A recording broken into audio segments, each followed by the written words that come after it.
Friends, thank you for being here today. What if I told you the dazzling lights of Las Vegas are hiding a dark secret? What if the city that was built on dreams is now intentionally creating a nightmare for the average visitor?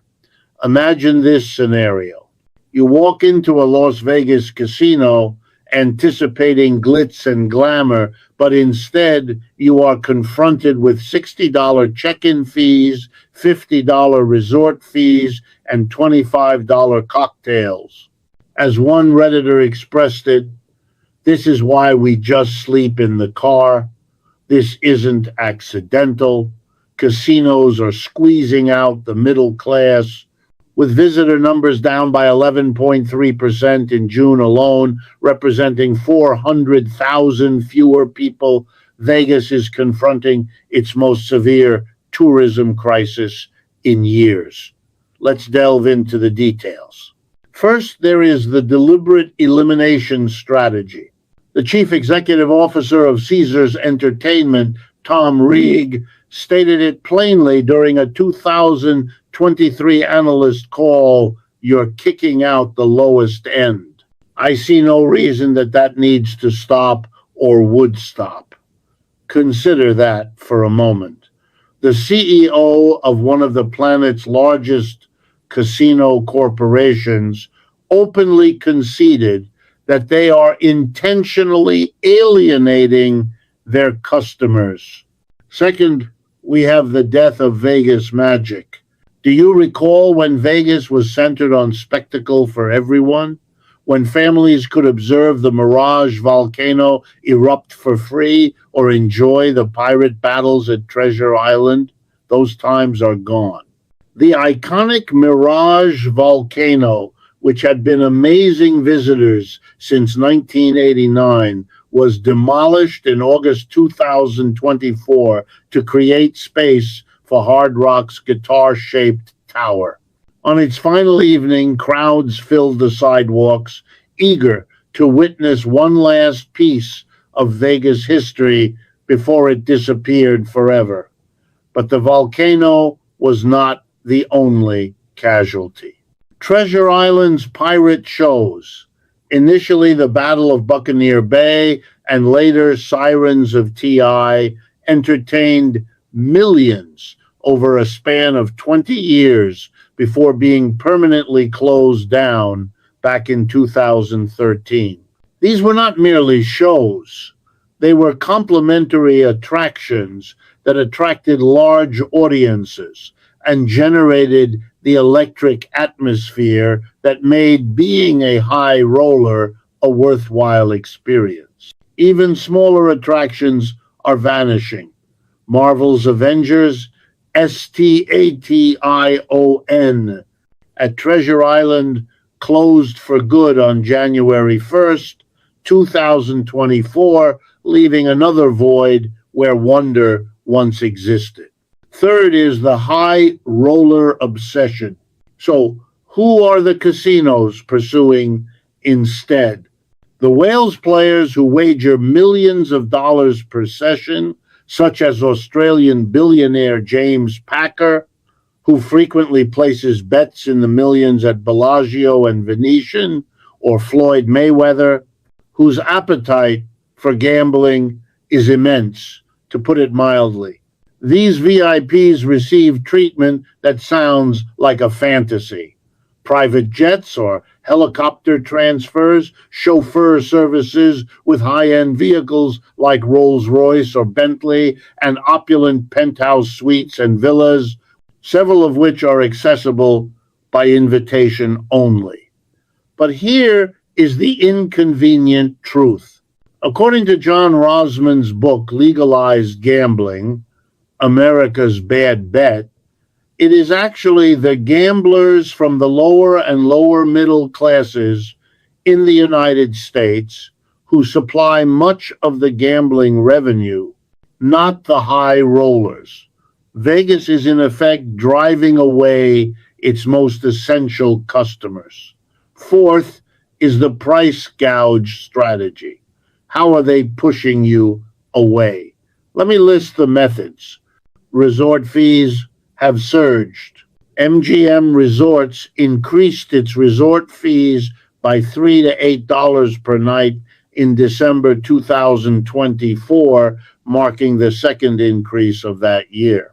These fees now average between $40 and $55 per night, in addition to room rates that have already climbed dramatically.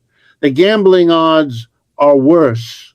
According to industry analysts, blackjack tables that offer only 6 to 5 payouts instead of the conventional 3 to 2 ratio have become more prevalent across the strip. This means your $10 bet now yields only $2 in winnings instead of 5 when you hit 21. Food and drink prices are astronomical. Visitors often report extreme pricing, with some Reddit users sharing instances of $50 water bottles, $25 cocktails, and $30 pancakes. As one Redditor noted, $25 drinks, $30 pancakes, $35 burgers, and on top of it, you have to tip. Nobody wants to give you 20% on top of the already exorbitantly overpriced S. Fifth, we have real stories from the front lines. The human impact of this strategy is profound. Holly Lang, a 47-year-old cocktail waitress at MGM Grand, remarks, "I'm seeing a lot less ups than I normally would. We've definitely got a lot less foot traffic and a lot less people gambling." Another Las Vegas server reported that their tip revenue had decreased by half compared to the previous summer, attributing it to aggressive upselling tactics, repetitive restaurant concepts, and a lack of authentic hospitality. One TikTok user who works as a waitress on the Strip shared, "Last year, around this time, I made $300 to $500 in tips, and today I just walked home with $124. And the tourists, they are incensed. A guest at the Flamingo found out they were being charged an additional $60 for an early check-in on top of what they had already paid for their room. His tweet about the incident went viral. Sixth, the numbers are undeniable. The strategy is backfiring in a spectacular fashion. Hotel occupancy fell by 2.1 percentage points to 78.9%. The average daily room rate declined by 5.5% to $185.24. Revenue per available room dropped by 7.6%. The net income for Las Vegas Strip casinos plummeted by 40.4% in 2024, even though revenue had increased by 6.2%. Ponder that last statistic for a moment. Casinos earned more money, but retained 40% less of it. That is the very definition of an unsustainable business model. Seventh is the property tax reality. Here is something casino executives prefer you did not know about their economic impact. The Las Vegas Convention and Visitors Authority collected a record $382.7 million in room taxes in fiscal year 2024, an 8.1% increase. However, officials anticipate a slowdown for 2025 and are budgeting for reduced revenue. Approximately 34% of Clark County's room tax is allocated to the LVCVA. The remainder supports public education and transportation improvements. Las Vegas is already facing a $110 million budget deficit, with tax revenue projected to fall by 5.6% to $418 million. When tourism declines, everyone bears the cost through diminished public services and increased local taxes. Eighth is the stadium analogy that clarifies everything. Picture an NFL stadium where only the luxury boxes are occupied while the other seats remain empty. How long would those luxury box holders continue paying premium prices if they were the only ones generating an atmosphere? That is precisely what is occurring in Vegas. Local casinos that cater to residents are experiencing revenue increases of up to 50%, while properties on the strip are struggling. Why? Because local casinos still grasp that volume and atmosphere are crucial. As one Reddit user commented, they broke the compact with the common man. It was a given that you would lose the money you brought gambling. But for that, you would eat pretty well, have a clean room, and access to a pool. That compact is now shattered. One local resident explained, I like going to the strip, but lots of fun things are now being nickel and dimed by the casinos. And by nickel, I mean $25, and by dime, I mean as in dime as. Another local pointed out the monopolization issue. Vegas was ruined once MGM and Caesars bought everything. Monopolies suck. COVID also messed a lot of stuff up, like Peppermill was 24 hours, and same with most stuff on the strip. Even industry insiders are voicing their concerns. One employee of a major casino company posted, I work for one of those greedy corporations and they are ruining our city. VPs and executives get bonuses for cutting costs and staying under budget while raising prices to astronomical levels. The pieces of S that I work for even eliminated most live entertainment and have leased out space to boost their profits. Ninth, the competition is taking notice. While Vegas is pricing itself out of the market, its competitors are making their move. Budget-conscious tourists are choosing small desert towns just outside Las Vegas, where newly renovated resorts and low-cost casinos are attracting visitors who have been priced out of the city. Atlantic City is marketing itself as a budget-friendly alternative, while tourism boards for Napa Valley and Cabo San Lucas are promoting experiences that can easily beat Vegas's pricing when value is considered. As one travel agent observed, when you can go to an all-inclusive in Mexico cheaper than Las Vegas, you are going to choose Mexico. Vegas used to be a big seller. Hardly anyone asks anymore. Their greed took over. 10th is the international exodus. The damage is also global. Canadian visitors, who represent Vegas's largest international market, are pulling back, with many Canadians canceling their travel plans to the United States, partly due to political tensions. Multiple reports from the tourism industry show significant decreases in international visitor spending in the U.S., with various estimates suggesting potential losses between $12 billion and $29 billion, making the U.S.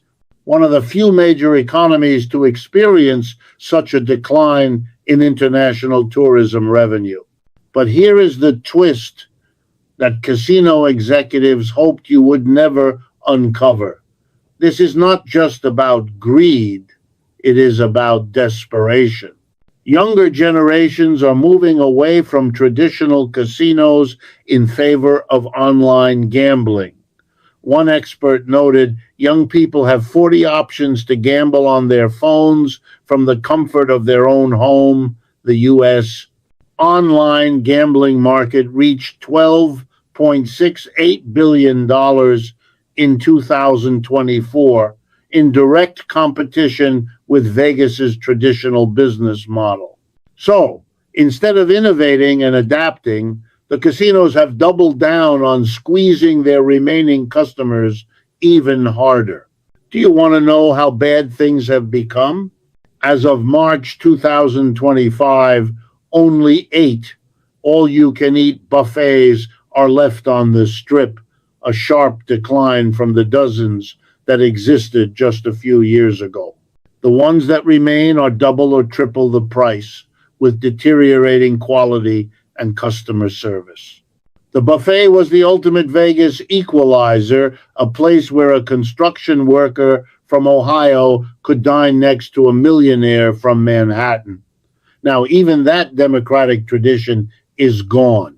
Stephen Miller, an economics professor at the University of Nevada, Las Vegas, predicted a slow contraction through 2026, cautioning that gross gaming revenue over time will likely revert to pre-pandemic trends as savings and discretionary income return to their previous levels. Meanwhile, small, long-established businesses are shutting down. Poker Palace, a family-owned casino that had served North Las Vegas since 1974, announced it would close permanently in October 2025, resulting in the layoff of 126 employees. What is next? Vegas is at a crossroads. Continue to chase whales while the ocean around them dries up, or remember what made it legendary in the first place. Some industry leaders are finally beginning to see the light.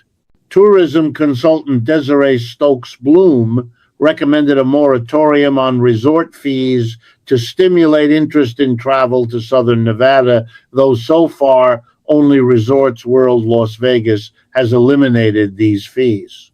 The Nevada Gaming Control Board is contemplating rule changes to lower the financial entry barriers for private gaming salons and to introduce more flexibility, although critics contend this only serves to create more exclusive spaces for wealthy players. But genuine change requires acknowledging what every economics textbook teaches.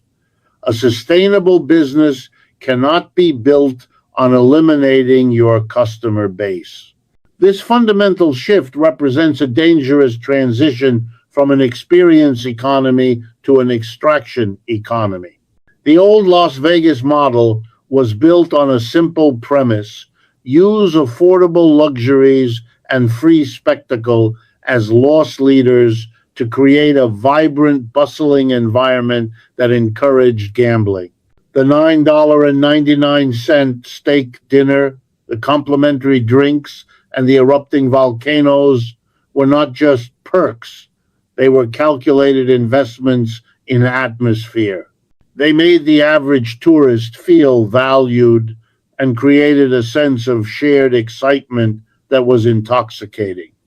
Today's model has inverted this logic entirely. Every square foot of property, every interaction, and every moment of a visitor's time is now viewed through a single lens: maximum revenue extraction. The psychological impact of this change cannot be overstated. Visitors no longer feel like welcome guests participating in a fantasy. They feel like targets in a sophisticated operation designed to drain their wallets at every opportunity. This constant transactional friction erodes the very sense of escape that people seek when they come to Las Vegas. The collateral damage of this extraction model extends far beyond the casino floor, seeping into the very soul of the city. The decline in foot traffic from the middle-class tourists who once wandered the Strip has a devastating ripple effect. The quirky gift shops, independent restaurants, and smaller entertainment venues that relied on that spillover traffic are finding it impossible to survive. As the strip becomes a sterile corridor of high end brands and celebrity chef restaurants, the city's unique character diminishes. This also creates a growing disconnect between the strip and the local community. For decades, the strip was a source of pride and stable employment for residents. Now, many locals avoid it altogether, viewing it as an overpriced and unwelcoming territory that no longer reflects their city.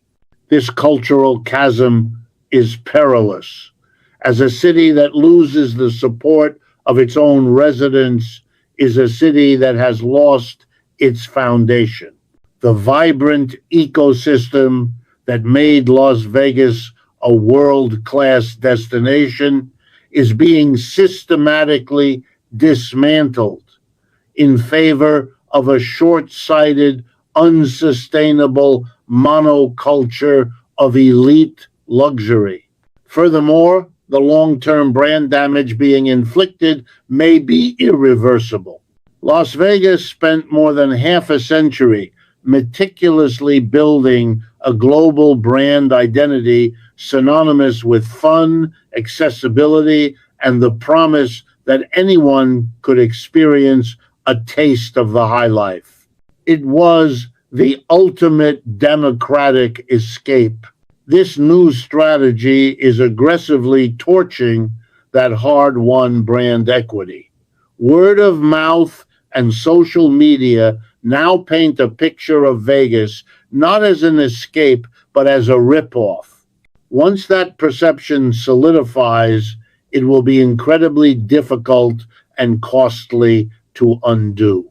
Competitors are not just stealing market share, they are stealing the narrative. All-inclusive resorts in the Caribbean, bustling cruise ships, and revitalized domestic destinations are now seen as offering better value and, crucially, a more respectful and enjoyable customer experience. They are delivering the predictable, fun-filled vacation that Las Vegas once promised, leaving the city to cater to a shrinking demographic of ultra-wealthy patrons who cannot single-handedly sustain the energy and scale of the entire ecosystem. So, what would a path to redemption look like? Forging a new compact with the average visitor must go far beyond the token gesture of eliminating resort fees. It requires a fundamental top-to-bottom reinvestment in the concept of value and spectacle. It means resurrecting the world-class affordable buffet, not as a cheap throwaway, but as a culinary centerpiece. It means commissioning the next generation of must-see free public attractions on the scale of the Bellagio fountains or the Mirage Volcano. It involves fostering a diverse